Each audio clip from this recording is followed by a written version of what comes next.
আসসালামু আলাইকুম। Kadamtala পূর্ববাসা school and কলেজের অনলাইন ক্লাসে তোমাদের স্বাগতম।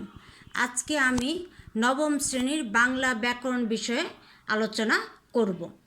আশা করি তোমরা সবাই ভালো আছো ও নিরাপদে আছো। স্কুল যেহেতু বন্ধ, আমরা এখন অনলাইন ক্লাসেই তোমাদের যে পাঠদান করছি সেগুলো তোমরা একটু মনোযোগ দিয়ে দেখবে এবং আশা করি তাহলে তোমরা উপকৃত হবে। যখন স্কুল খুলবে তখন আবার আমরা স্কুলে এগুলো তোমাদেরকে নিয়মিত পড়িয়ে যাব। এখন এই অনলাইন ক্লাসের উপরে নির্ভর করে আমাদের সামনের যদি অ্যাসাইনমেন্টগুলো হয়, এই অ্যাসাইনমেন্টগুলো অনলাইন ক্লাসের উপর ভিত্তি করেই সামনের পরীক্ষাগুলো তোমাদের হবে। আচ্ছা, এখন আসো, আমাদের প্রথম দিন ক্লাস ছিল কি ভাষা। ভাষার পরেই আছে আমাদের ব্যাকরণ। আমরা জানি প্রত্যেক ভাষারই কি আছে, ব্যাকরণ জানার প্রয়োজন। আমরা যদি ব্যাকরণ না জানি তাহলে আমরা ভাষা ভালো করে ব্যবহার করতে পারবো না, লিখতে পারবো না, বলতে পারবো না। এই বলার জন্য এবং লেখার জন্য আমাদের কি জানার প্রয়োজন? ব্যাকরণ জানার প্রয়োজন। তাহলে প্রত্যেকে শিক্ষার্থীরা বই খুলো, তোমাদের দ্বিতীয় পরিচ্ছেদে আছে কি বাংলা ব্যাকরণ। এখন দেখো ব্যাকরণ কি আমাকে জানতে হবে। আমি এখন প্রথমে বলছি, ব্যাকরণে ভাষার স্বরূপ ও প্রকৃতি নিয়ে আলোচনা করা হয়। ভাষার স্বরূপ মানে এর রূপটা কি হবে এবং এর প্রকৃতিটা কি হবে, সেই বিষয় নিয়ে আলোচনাকে বাংলা ব্যাকরণ করে থাকে। ধ্বনি, শব্দ, বাক্য ইত্যাদি বিশ্লেষণের মাধ্যমেই ভাষার মধ্যকার সাধারণ কিছু বৈশিষ্ট্য খুঁজে বের করার ব্যাকরণের কাজ। তাহলে আমরা কি করতে পারি, আমাদের যে ব্যাকরণ আছে, ব্যাকরণের মধ্যে কি আছে, ধ্বনি আছে, শব্দ আছে, বাক্য আছে, এই সকল বিষয় নিয়ে বিশ্লেষণ করে থাকে কে? ভাষা। ব্যাকরণ এর কাজ করে থাকে। ব্যাকরণ গ্রন্থে এইসব বৈশিষ্ট্যকে সূত্রের আকারে সাজানো থাকে। যে এই যে আমরা যে বিষয়গুলো নিয়ে আলোচনা করছি, আমাদের দেখো ব্যাকরণ গ্রন্থে এইসবের বৈশিষ্ট্যকে সূত্রের আকারে সাজানো হয়ে থাকে, মানে যেভাবে সূত্রে আমাদের ব্যবহার করতে হবে সেই বিষয় নিয়ে আলোচনা করে থাকে কে? বাংলা ব্যাকরণ। যে বিদ্যা শাখায় বাংলা ভাষার স্বরূপ ও প্রকৃতি বর্ণনা করা হয়ে থাকে তাকে বাংলা ব্যাকরণ বলে। তাহলে আমরা বলতে পারি বাংলা ব্যাকরণ কাকে বলে? বলেছে যে যে বিদ্যা শাখায় মানে যে বই বাংলা ভাষার স্বরূপ ও প্রকৃতি বর্ণনা করা হয় তাকে বাংলা ব্যাকরণ বলে। এখন দেখো এই বাংলা ব্যাকরণটা আমরা প্রথম কবে আমাদের প্রকাশিত হয়েছে? প্রথম বাংলা ব্যাকরণ প্রকাশিত হয় 1743 সালে পর্তুগিজ ভাষায়। এর লেখক ছিলেন ম্যানুয়েল দা আসুম্পসাও। তাহলে আমরা কি বলছি, এর লেখক কে ছিলেন? এর লেখক ছিলেন ম্যানুয়েল দা আসুম্পসাও। তার বাংলা পর্তুগিজ অভিধানের ভূমিকা অংশ হিসেবে তিনি এটি রচনা করেন। তাহলে আমরা বলতে পারি কি যে তার বাংলা পর্তুগিজ অভিধানে, তাহলে এই যে ম্যানুয়েল দা আসুম্পসাও যেটা অভিধান লিখেছেন সেটা কি ভাষায়? বাংলা ও পর্তুগিজ। বাংলা ও পর্তুগিজ অভিধানের ভূমিকা অংশ হিসেবে তিনি এটি রচনা করেন। এরপর 1778 সালে প্রকাশিত হয় নাথানিয়েল ব্রাসিহেলহেড প্রণীত ইংরেজি ভাষায় রচিত পূর্ণাঙ্গ একটি বাংলা ব্যাকরণ। তাহলে এরপরে আমাদের বাংলা ব্যাকরণ রচনা করা হয় কত সালে? 1778 সালে। এটি প্রকাশ করেন কে? নাথানিয়েল ব্রাসিহেলহেড। নাথানিয়েল ব্রাসিহেলহেড, এগুলো আমরা সবাই দাগ দিয়ে রাখবো যাতে করে আমাদের নৈবিত্তিক হিসেবে যদি আসে আমরা দিতে পারি। বইটির নাম রাখা হয় কি? এই বইটির নাম হয় a grammar of the Bengal language. তাহলে আমরা বলতে পারি যে নাথানিয়েল ব্রাসিহেলহেডের বইটির নাম কি ছিল? A grammar of the Bengal language. 1801 সালে উইলিয়াম ক্যারি এবং 1826 সালে রামমোহন রায় ইংরেজি ভাষায় আরও দুটি উল্লেখযোগ্য বাংলা ব্যাকরণ রচনা করেন। দেখো এরপরে আমরা কার কার বই পেয়েছি? এরপরে পেয়েছি উইলিয়াম ক্যারি ও রামমোহন রায়ের দুইটি বাংলা ব্যাকরণ পেয়েছি। 1833 সালে প্রকাশিত রামমোহন রায়ের গৌড়ীয় ব্যাকরণ বাংলা ভাষায় রচিত প্রথম বাংলা ব্যাকরণ। তাহলে আমরা বলতে পারি যে আমাদের বাংলা প্রথম বইয়ের নাম কি, বাংলা ভাষায় রচিত এই বইটির নাম হচ্ছে গৌড়ীয় ব্যাকরণ। এটি কে লিখেছেন? রামমোহন রায়। তাহলে আমাদের এটা মনে রাখতে হবে যে কত সালে প্রকাশিত হয়েছে? 1833 সালে প্রকাশিত হয়েছে রামমোহন রায়ের গৌড়ীয় ব্যাকরণ। এখন আসো বাংলা ব্যাকরণ যে আলোচনা করে কোন কোন বিষয় নিয়ে আলোচনা করে। বাংলা ব্যাকরণে আমরা জানি যে 4টি বিষয় নিয়ে আলোচনা করে। একটি হচ্ছে ধ্বনিতত্ত্ব, একটি হচ্ছে শব্দতত্ত্ব বা রূপতত্ত্ব, আরেকটি হচ্ছে বাক্যতত্ত্ব বা পদক্রম, আরেকটি হচ্ছে অর্থতত্ত্ব। এই 4টি বিষয় নিয়ে আমাদের বাংলা ব্যাকরণ আলোচনা করে থাকে। এখন এসো আমি এই বিষয়গুলো নিয়ে তোমাদের সঙ্গে একটু আলোচনা করছি। বাংলা ব্যাকরণের আলোচ্য বিষয় কি কি? ভাষা হলো বাক্যের সমষ্টি। তাহলে আমরা বাক্যের ভাষা কি? ভাষা হচ্ছে বাক্যের সমষ্টি। বাক্য গঠিত হয় শব্দ দিয়ে, আবার শব্দ তৈরি হয় ধ্বনি দিয়ে। তাহলে আমরা বাক্যটা কি দিয়ে তৈরি করছি? বাক্য তৈরি করছি শব্দ দিয়ে, আর শব্দ তৈরি করছি কি দিয়ে? ধ্বনি দিয়ে। এদিক থেকে ভাষার ক্ষুদ্রতম উপাদান হলো ধ্বনি। তাহলে আমরা বলতে পারি ভাষার ক্ষুদ্রতম উপাদান কি? ভাষার ক্ষুদ্রতম উপাদান হচ্ছে ধ্বনি। আরেকটি আছে ভাষার ক্ষুদ্রতম উপকরণ। আমাদের এই দুইটা প্রশ্ন আসে, একটা হচ্ছে ভাষার ক্ষুদ্রতম উপাদান, আরেকটা হচ্ছে ভাষার ক্ষুদ্রতম উপকরণ কি? ভাষার ক্ষুদ্রতম উপকরণ হচ্ছে বাক্য। এই ধ্বনি, শব্দ, বাক্য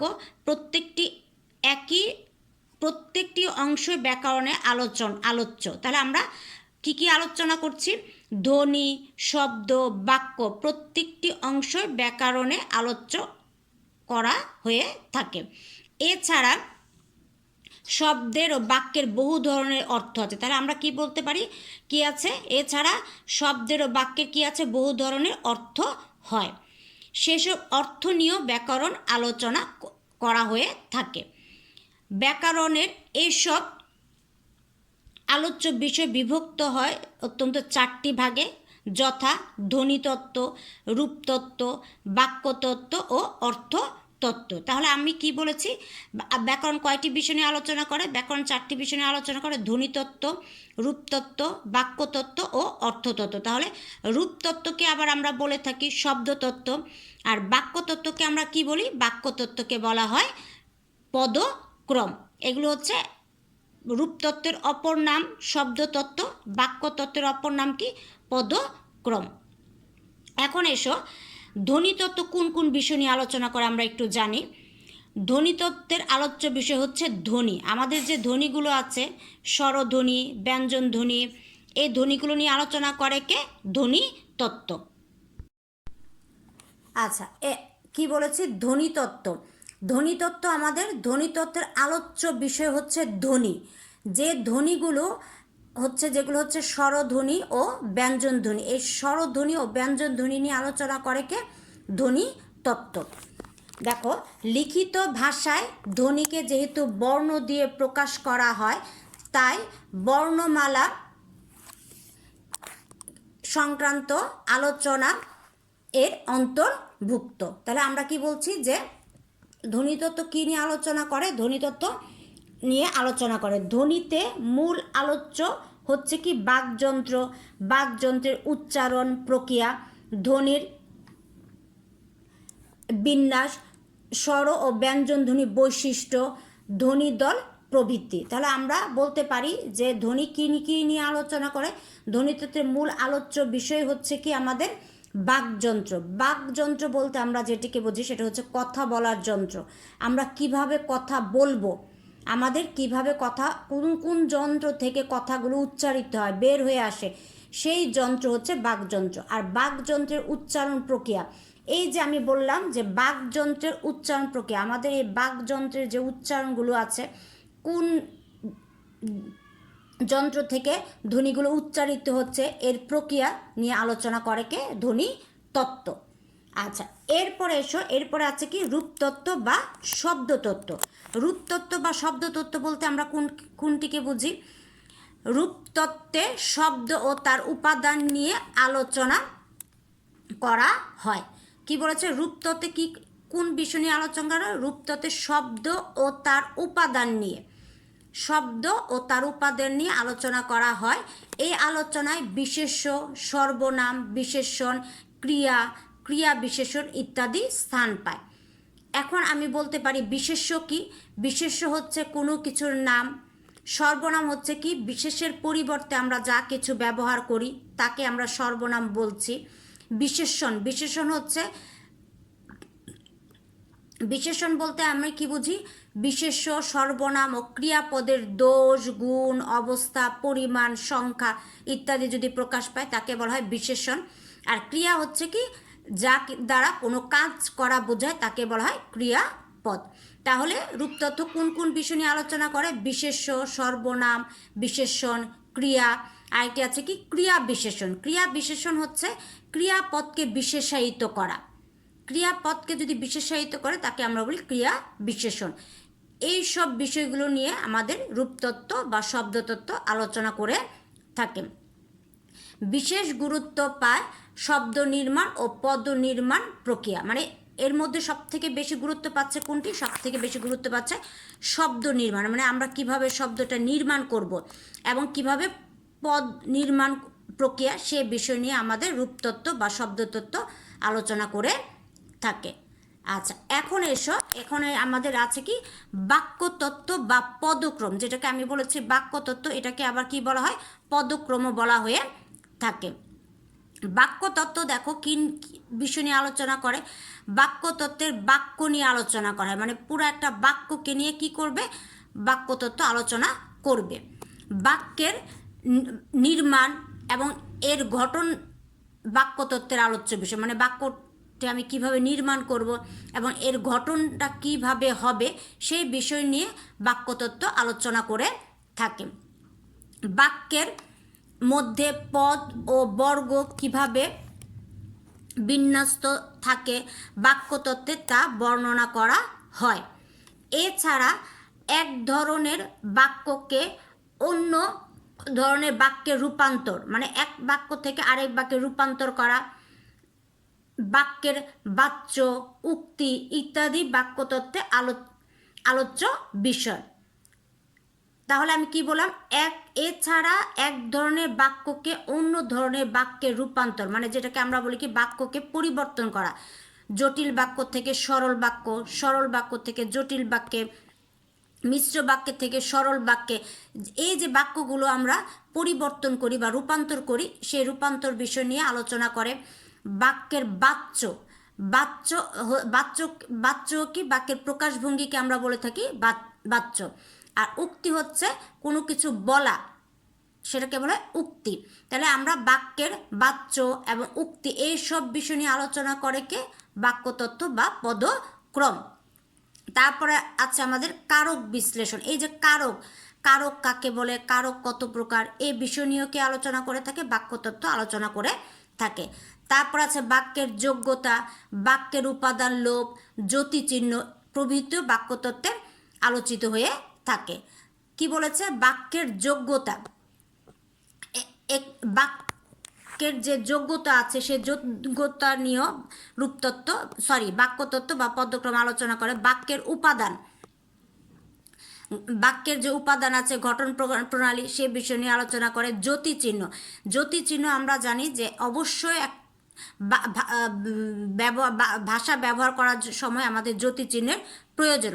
জ্যোতিচিহ্ন ছাড়া আমরা বাক্যটাকে যথার্থভাবে ব্যবহার করতে পারি না। যখনই কোনো বাক্য আমরা কথা বলি বা লেখার সময় আমাদের এই জ্যোতিচিহ্নগুলো ব্যবহার করতে হয়। যেমন জ্যোতিচিহ্ন কি? জ্যোতি মানে হচ্ছে বিরাম চিহ্ন বা বিচ্ছেদ চিহ্ন বা জ্যোতিচিহ্ন, যেগুলোকে আমরা বলছি দাড়ি, কমা, প্রশ্নবোধক, বিস্ময়সূচক চিহ্ন, হাইফেন, কোলন, ড্যাশ, এগুলো হচ্ছে আমাদের জ্যোতিচিহ্ন। এই জ্যোতিচিহ্ন নিয়েও কি আলোচনা করে? বাক্যতত্ত্ব বা পদক্রম আলোচনা করে থাকে। তাহলে আমরা কি কি পেয়েছি? পেয়েছি ধ্বনিতত্ত্ব, রূপতত্ত্ব ও বাক্যতত্ত্ব। এখন এসো আমাদের আরেকটা আছে কি? সেটি হচ্ছে অর্থতত্ত্ব বা যে অর্থতত্ত্ব। বাক্যের এই অর্থতত্ত্বটাও কি হচ্ছে? আলোচনা করে থাকে। এখন দেখো অর্থতত্ত্ব, অর্থতত্ত্বকে আবার আমরা কি বলি? বাগর্থ বলে থাকি। অর্থতত্ত্বকে কি বলা হয়? বাগর্থ বলা হয়ে থাকে। যেমন ব্যাকরণের যে অংশে শব্দ, বর্গ ও বাক্যের অর্থ নিয়ে আলোচনা করা হয়। কি বলেছে? ব্যাকরণের যে অংশে শব্দ, বর্গ ও বাক্যের অর্থ নিয়ে আলোচনা করা হয় সেই অংশের নামই হচ্ছে অর্থতত্ত্ব। একে আবার বাগর্থ বলা হয়। তাহলে এর অপর নাম কি? এর অপর নাম হচ্ছে বাগর্থ। যেমন এর মধ্যে আছে বিপরীত শব্দ, প্রতিশব্দ, শব্দজোড়, বাগধারা প্রভৃতি বিষয় অর্থতত্ত্বের অন্তর্ভুক্ত। তাহলে আমরা কি বলতে পারি? এর মধ্যে কি কি আছে? এর মধ্যে আছে বিপরীত শব্দ আছে, প্রতিশব্দ আছে, শব্দজোড়া আছে, বাগধারা, এই সব বিষয়গুলো নিয়ে কে আলোচনা করে? অর্থতত্ত্ব আলোচনা করে থাকে। এছাড়া আমরা বলতে পারি শব্দ, বর্গ ও বাক্যের ব্যঞ্জনা নিয়েও ব্যাকরণের এই অংশে আলোচনা থাকে। তাহলে এছাড়া আমরা কি করতে পারছি? এছাড়া শব্দের, বর্গ ও বাক্যের ব্যঞ্জনা নিয়েও বাক্যের এই অংশ আলোচনায় থাকে। তাহলে আমরা পেয়েছি যে আমাদের বাংলা ব্যাকরণ কয়টি বিষয় নিয়ে আলোচনা করা হয়? বাংলা ব্যাকরণ 4টি বিষয় নিয়ে আলোচনা করে, যেটাকে আমি বলেছি ধ্বনিতত্ত্ব, শব্দতত্ত্ব বা রূপতত্ত্ব, বাক্যতত্ত্ব বা পদক্রম। এছাড়া পেয়েছি কি? অর্থতত্ত্ব বা বাগর্থ। এখন আমাদের বইয়ের যে অনুশীলনীগুলো আছে সেই অনুশীলনীগুলি আমি বলছি, তোমরা একটু দাগিয়ে নিও প্রত্যেকে বইয়ের সাথে মিলিয়ে। দেখো, ভাষার প্রকৃতি নিয়ে আলোচনা করে কে? তাহলে আমরা কি বলবো? ভাষার প্রকৃতি নিয়ে আলোচনা করে 2 নাম্বারটা হচ্ছে ব্যাকরণ। ব্যাকরণ আমাদের ভাষার প্রকৃতি নিয়ে আলোচনা করে থাকে। তারপর আছে বাংলা ব্যাকরণ প্রথম প্রকাশিত হয় কত খ্রিস্টাব্দে? তা আমরা বলতে পারি বাংলা ব্যাকরণ প্রথম প্রকাশিত হয় 1743 খ্রিস্টাব্দে। 3 নাম্বারটা ছিল ইংরেজি ভাষায় লেখা প্রথম বাংলা ব্যাকরণের রচয়িতা কে? ইংরেজি ভাষায়, আমাকে কিন্তু বলা হয়েছে ইংরেজি ভাষায়, বাংলা ভাষা না, ইংরেজি ভাষায় লেখা প্রথম বাংলা ব্যাকরণের রচয়িতাকে নাথানিয়েল ব্রাসি হ্যালহেড। আমি আবারও বলছি, নাথানিয়েল ব্রাসি হ্যালহেড হচ্ছে ইংরেজি ভাষায় লেখা প্রথম বাংলা ব্যাকরণের রচয়িতা। এরপরেরটা আমাদের কি বলেছে? যে গৌড়ীয় ব্যাকরণের রচয়িতা কে? গৌড়ীয় ব্যাকরণের রচয়িতা কে ছিলেন? গৌড়ীয় ব্যাকরণের রচয়িতা ছিলেন রামমোহন রায়। গৌড়ীয় ব্যাকরণ বাংলা ভাষায় যেটা লেখা হয়েছে সেটা লিখেছেন কে? রামমোহন রায়। তার ব্যাকরণ বইটার নাম কি ছিল? গৌড়ীয় ব্যাকরণ। তারপর আছে ভাষার ক্ষুদ্রতম উপাদান কি?